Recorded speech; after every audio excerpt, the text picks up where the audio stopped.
Hello friends, आज मैं Pahalgam root से आप लोग को जो है अमरनाथ गुफा तक ले जाऊंगा। और ये पहलगाम रूट दोस्तों काफ़ी पुराना ऐतिहासिक रूट है। और ये पहलगाम दोस्तों श्रीनगर से लगभग 93 किलोमीटर की दूरी पर ये स्थित है। और पहलगाम से दोस्तों अमरनाथ गुफा की अगर हम दूरी देखें दोस्तों, ये 48 किलोमीटर पड़ता है। और यह रोड दोस्तों थोड़ा सपाट है। और यहाँ तक पहुँचने के लिए दोस्तों केंद्रीय परिवहन मंत्रालय ने सड़क परिवहन एवं वायु परिवहन की जो है ना व्यवस्था की गई है।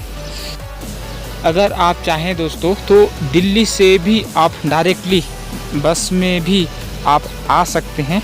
इसके साथ साथ दोस्तों आप दिल्ली से श्रीनगर तक फ्लाइट से भी आ सकते हैं। से आप लोग को दोस्तों वायु परिवहन के अंतर्गत हेलीकॉप्टर से भी आने का मौका मिल सकता है।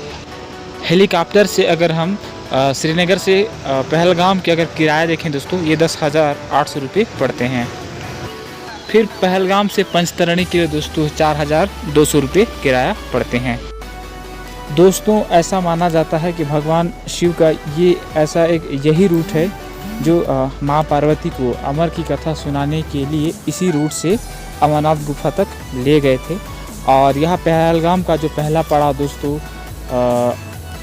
चंदनबाड़ी नामक स्थान आता है। और इसी जो चंदनबाड़ी नामक स्थान पर दोस्तों अपने चंदन को छोड़ा था। इस कारण से दोस्तों इसका नाम है वो चंदनबाड़ी पड़ा। और इसी चंदनबाड़ी से लगभग 3 किलोमीटर की दूरी पर स्थित पिस्सू घाटी देखने को मिलता है। तो इसी पिस्सू घाटी में अपने यात्रा के दौरान भगवान शिव ने अपने पिस्सुओं को इसी पिस्सू घाटी में छोड़ा था।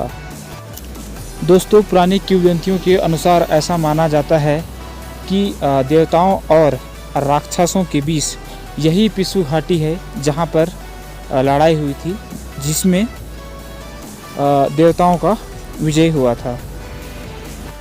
यह स्थान दोस्तों थोड़ा चढ़ाई वाला स्थान है।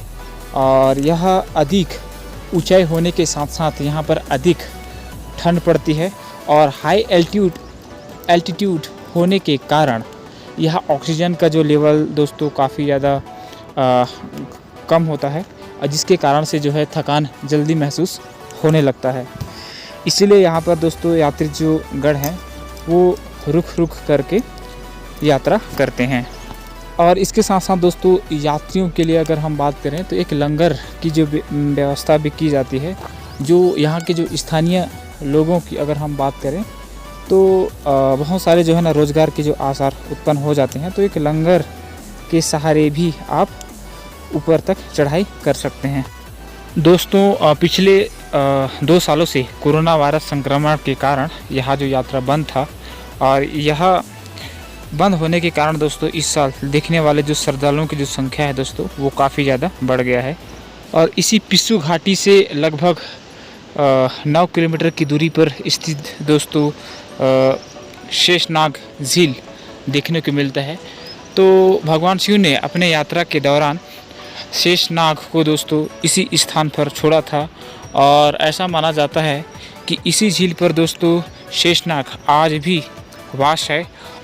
ऐसा माना जाता है दोस्तों कि यह 24 घंटों के बाद किसी को ही यहाँ पर ये शेषनाग दिखाई देते हैं। इसके बाद हमारा जो अगला पड़ाव है दोस्तों पंचतरणी। पंचतरणी इसलिए भी कहा जाता है दोस्तों क्योंकि इस स्थान पर नदियों की छोटी छोटी जो सरिताएँ बहने लगती हैं, इस कारण से इसे पंचतरणी के नाम से भी जाना जाता है। और इसी पंचतरणी में दोस्तों हेलीकॉप्टर उतरने का भी एक स्थान है, यहाँ से आप जा सकते हैं। इसी पंचतरणी नामक स्थान से लगभग 6 किलोमीटर की दूरी पर स्थित पवित्र स्थान अमरनाथ गुफा देखने को मिलता है।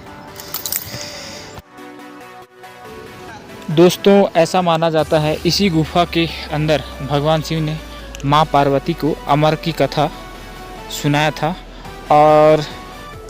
और कथा सुनाने के दौरान अपने यात्रा के दौरान महत्वपूर्ण स्थलों का भी वर्णन किया गया है। बाद में दोस्तों यही कथा जो है अमर कथा के नाम से विख्यात हुआ। कुछ किंवदंतियों के अनुसार ऐसा भी माना जाता है दोस्तों कि जब शिव भगवान माँ पार्वती को अमर कथा सुना रहे थे तब कबूतर की 2 जोड़ी भी इस अमर कथा को सुन रहे थे।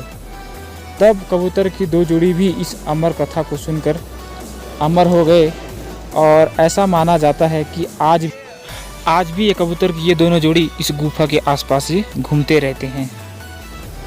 अगर कबूतर के दोनों जोड़े अगर किसी को भी अगर दिखाई दे तो ऐसा माना जाता है कि भगवान शिव और पार्वती का साक्षात दर्शन माना जाता है। और इसी गुफा के अंदर दोस्तों बर्फ़ से बना शिवलिंग है जिसे बर्फानी बाबा या हिमानी लिंग के नाम से भी जाना जाता है। और इस लिंग का आकार अगर हम देखें दोस्तों तो ये चंद्रमा के आकार घटने एवं बढ़ने के साथ साथ इसका आकार भी घटने एवं बढ़ने लगता है। यह वीडियो कैसा लगा दोस्तों? अगर अच्छा लगे तो लाइक शेयर सब्सक्राइब ज़रूर कर देना।